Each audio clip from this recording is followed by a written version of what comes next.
Before I kick off, I thought I'd just give you a little bit of background into where I've come from. So I studied journalism at university, and when I finished, whilst I was at university, I was a radio presenter at my local hospital radio station and also working in retail. So an average student, as some may describe. And then I graduated and went into print publishing, later moving into online publishing, so content, then into digital marketing, and now most recently into UX. And I think what's made my transition into UX feel so natural is that throughout my career, I've had an approach which has always had to keep the customer at the heart of every decision we make. So it's felt quite a natural move.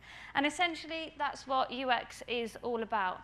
It's about empathizing with your end user, really understanding all of their interactions that they have with your brand, your services, and your product.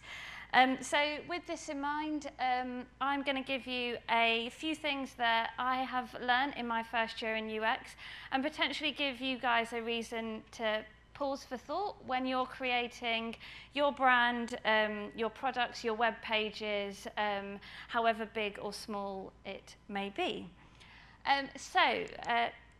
Tip number one is to continuously validate your assumptions. So it's really easy for everyone in the business to go, oh, I've got a great idea, and I've got a great idea here.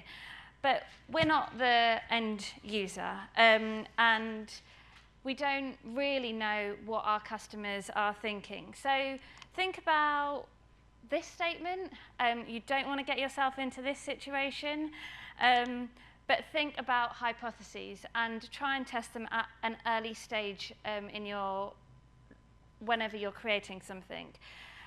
So be open-minded about your hypotheses. They may fail, they may not fail, and that's absolutely fine.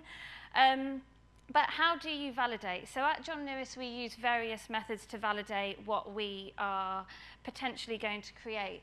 So it can go anywhere from guerrilla testing, so asking people in the cafe what they think, through to a full day's worth of lab testing, where we get specific types of users in to test early prototypes.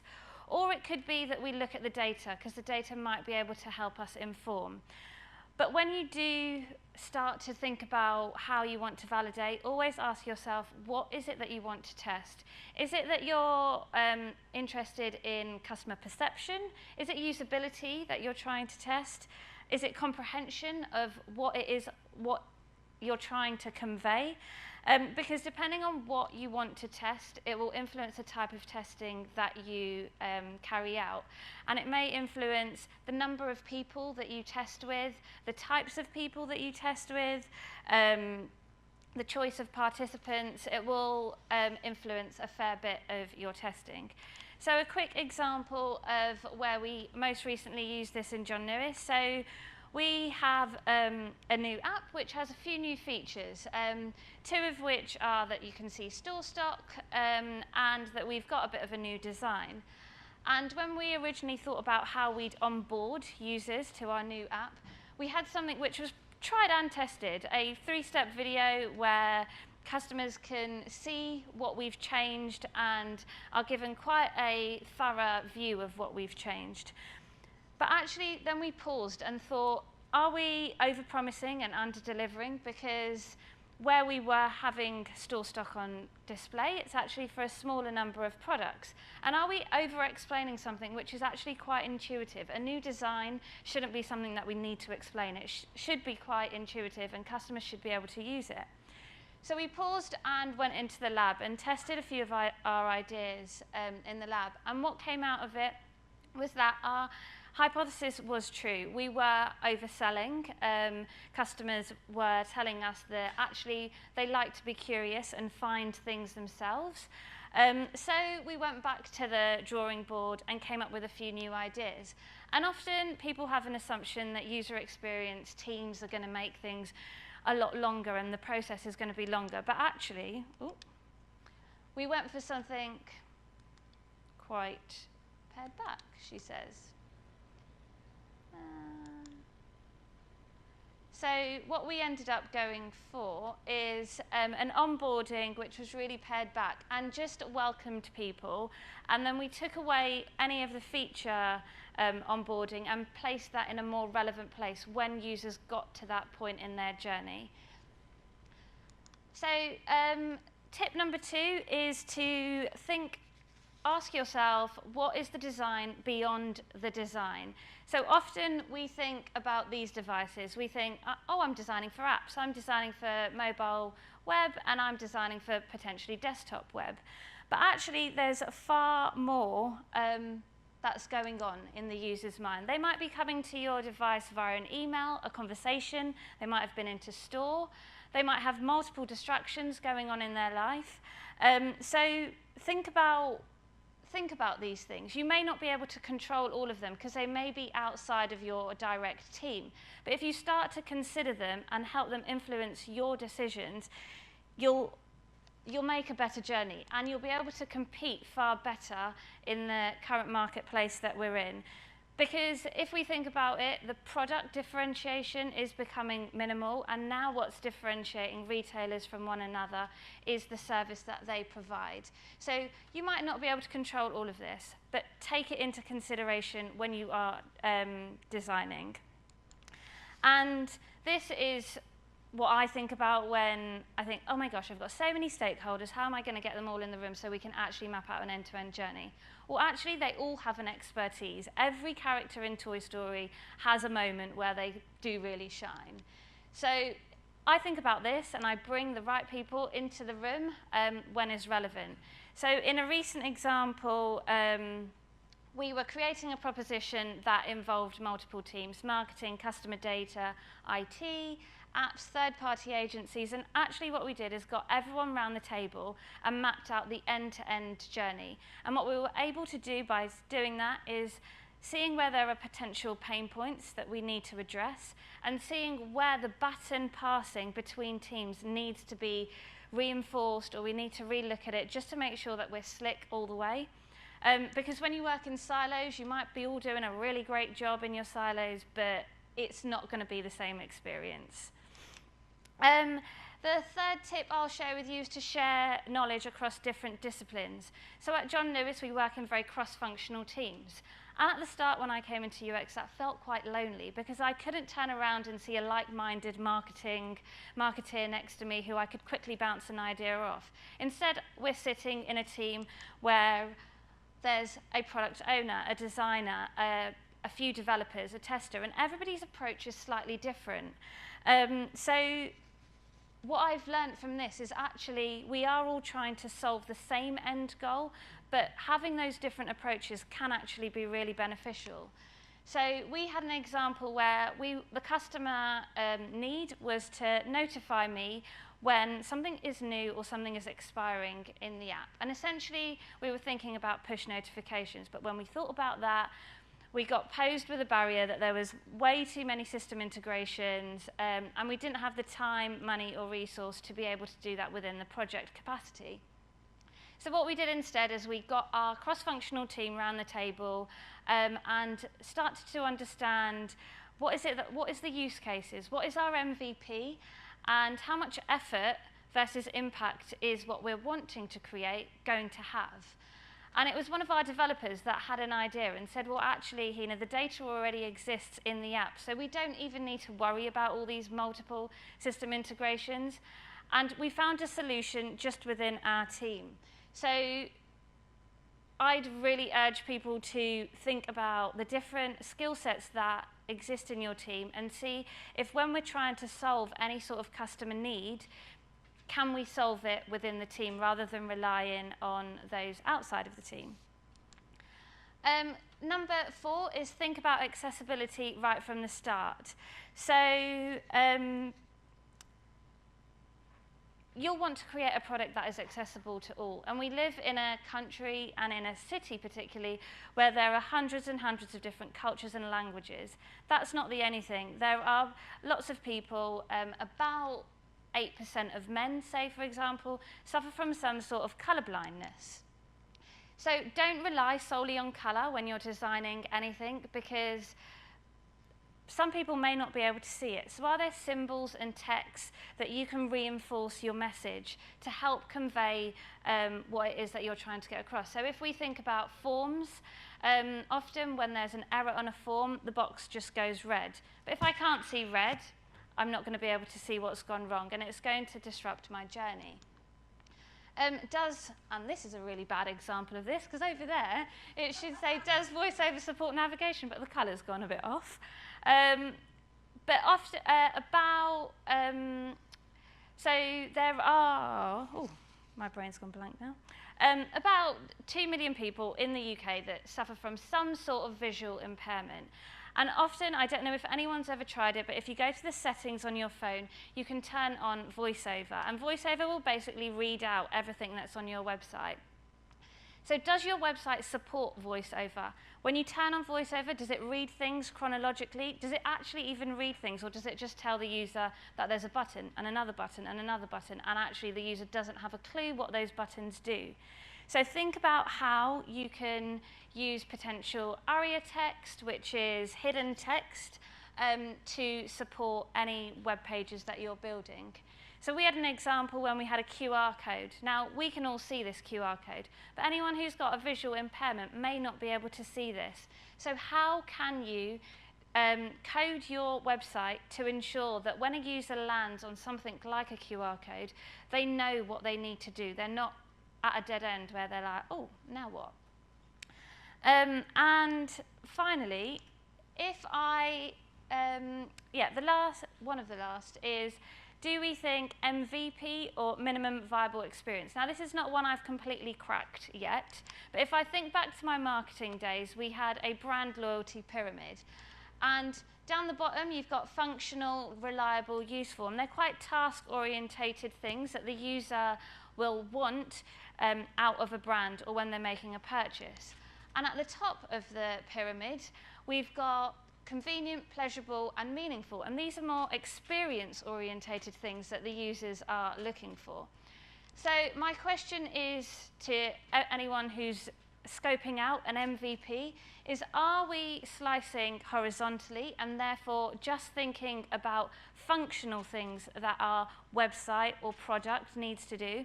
Or are we slicing vertically and therefore always thinking about the experience that we're trying to convey and what could be more fitting for your brand?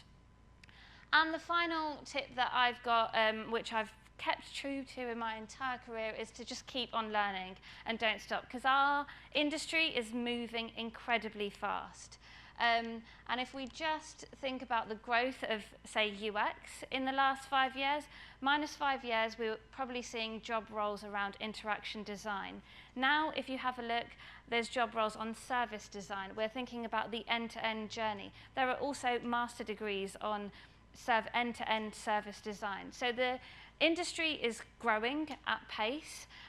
So as digital experts, we do need to keep up with that to ensure that we're keeping up with our customers. And there's a wealth of learning materials across the internet, lots of meetups, and like I said, there are already lots of masters and degrees that are specialising purely on looking at an end-to-end journey. And that's my 6 tips into how to think about the customer. Any questions? Right. Just get the microphone there. So any immediate questions from the floor for Heena?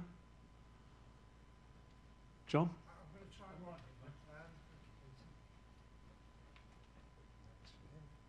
one. Heena, I might embarrass myself here, but where does UX fit with zero IU? Zero RU? Zero user interface. So talking to a device to order goods rather than looking at something and pressing buttons. So where does UX fit into just thinking about the whole journey versus... So more and more, so for us as a team at John Lewis, more and more now we are thinking about the whole journey, not just the device.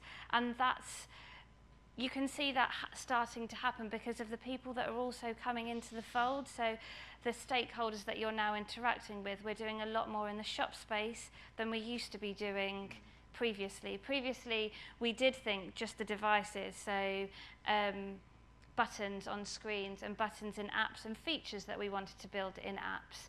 But now we are thinking far more holistically about where is this user when they're using our app? Are they in store? Are they not in store? And how can we support both the user and our partners, so the staff in store, to be able to serve that customer? Because that customer is now coming into store with a device in their pocket and they've basically got all the information at their fingertips, which is not a very level playing field when you're a member of staff on the shop floor and you've not got that at your fingertips. So more and more our projects are looking at a holistic view rather than just devices. Thank you. Thanks, John and Heena. Heena, how the sort of disciplines that you've shared with us, how your role in UX here is very much sort of front end development, but those disciplines, how pervasive are they spreading across the whole business? I mean, John might have a view. How involved are the guys actually in supply chain and logistics that are at the sort of back end of the customer journey, but the real sort of important part of it? So that is your role as a UX, to get those individuals round the table when you feel that you don't have that expertise. So I was recently on a project where I didn't know the information, but I knew the people that did know the information. So it's about getting those and putting them in at the right point so that you do get a view, because it's when you get a view across the entire end-to-end journey, you realise where there are pitfalls or where there are system limitations, or actually we've got the data but we're just not using it, and that team could share it with another team. So as a UXer, it is your role to try and bring in the right people at the right time to ensure that you're delivering a great experience. And how do you measure this? So you shared with us the sort of disciplines and your approach to getting an idea launched and sort of getting what I would have called the sort of buy-in and everyone's contribution to that. But then when you launch and you go live with something, you carry on testing. But actually, how do you measure and how do you know what success looks like? So it's quite dependent on the project itself. But if we think about a project which is more about brand loyalty versus commercial, like revenue driving, there will be KPIs that we set out at the start to ensure that we are delivering to what the ambition is. Where it's more a revenue driving change or project that you're working in, often we're looking at NPS, so Net Promoter Score. So what are our customers actually saying? Would they recommend us to a friend? We're looking at conversion. So is what we're doing supporting conversion on the website, or is it that we want to measure conversion, but we also want to measure what's happening in store? So how can we try and start to measure that? And if I take the store stock example, so we introduced in the app that for limited products like TVs, you can see where there is stock in store. And what we've been able to see off the back of that is customer feedback, because when they interact with that, we ask them later on, did you go into store? Did you buy the TV that you originally looked at? So we're getting a key KPI and qualitative and quantitative data back that way. And also, customer feedback is coming in as well. So it's really dependent on the project, but you've got to find the right KPIs to measure, because if you just go for one, it can skew what you're trying to actually do. Yeah. I was interested. Oh, is there anyone else? Oh, there's one at the back. I'll save mine in case needed. That's all right. That's okay. Easy fit. Hi. So, Heena, I wanted to ask you, it was really interesting, thanks for sharing. It was actually about how much, from a UX perspective, of John Lewis personalising the off-site experience, so the paid media, the interactions that the customers might have within your media, etc. And I suppose the sort of secondary question to that is, and how has the recent trend of one-to-one and personalisation, and the consumer's needs dictated, your plan for how you interact with the customers? So I'll put my old marketing hat on for just a second, because the way in which the marketing team work at John Lewis is really data-driven, and by being really data-driven, you're starting to be more relevant to that customer. And in terms of the UX team, we have an MVT stream, so basically where we're doing lots of multivariate testing, and that we get requests coming in from all around the business, whether it be trade-related, marketing-related, to try and find ways in which we can be personalised and we can be relevant to the customer. So I'd say we are starting to be more personalised, but there's a way to go to get it joined up with what's happening in store, because where does that data come from? And also, with our customer base, we've got to be really careful with not being creepy and stalkerish, basically, because that can be really, like, personalisation needs to be done right, but not creepily to make people think, whoa, how do you know so much about me? Sure. So it's an interesting one that we're probably trying to dig a little bit deeper into. Thanks. While I'm down here, anyone round here with a question? Heena, I was really interested in one comment that you made in your presentation, where you said that the product actually is becoming more and more commoditized, and therefore, the success is, the differentiator of being a critical success factor and differentiation is, on that service quality. We were talking earlier this morning about how logistics is really becoming the new retail now, with so much going directly to the consumer from a fulfillment centre and so on. So I'm sort of trying to work out a little bit of a soundbite here that we could take away from the conference here, particularly in this stream of the e-delivery conference, that actually logistics is potentially then the differentiator. Because if you're good at it, if not, things could go horribly wrong. So I think this is sort of a lesson for the industry that I'm sort of representing, which is the sort of logistics side of things. Any sort of views on that from what you've seen, where you are at the moment? Would you put logistics at the core of the John Lewis DNA right now? It is a huge part of it, because if we think about how much of our stock is just being delivered straight to the customer, actually the customer never goes into a John Lewis store, never gets a John Lewis bag. They only have the green van that turns up at the front of the door, and the delivery drivers who come into their home, quite a personal space, and it's that experience with the brand. So logistics is a really interesting space in terms of like end-to-end service design, in how you represent and take your brand out into people's homes, basically, onto people's front doors.